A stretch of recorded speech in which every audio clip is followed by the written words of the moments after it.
Hi అండి. ఈరోజైతే మీకు ఒక స్పెషల్ డిష్ అయితే ఇంట్రడ్యూస్ చేయబోతున్నానండి.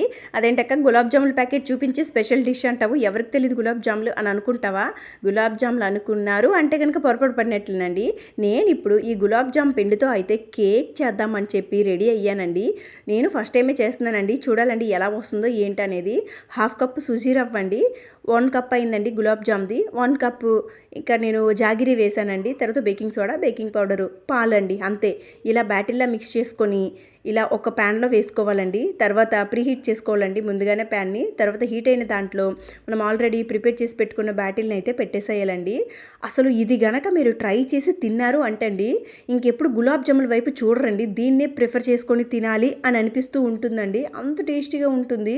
అండ్ అంత గులాబ్ జాములకు చేసేంత ప్రాసెస్ కూడా కాదండి. అసలు ఎంత పర్ఫెక్ట్గా వచ్చిందంటే నేనైతే పదే పదే చూసుకున్నానండి. అంత ముచ్చటగా ఉంది. దీన్ని ఏం చేశాను అనేది నెక్స్ట్ వీడియోలో చెప్తాను.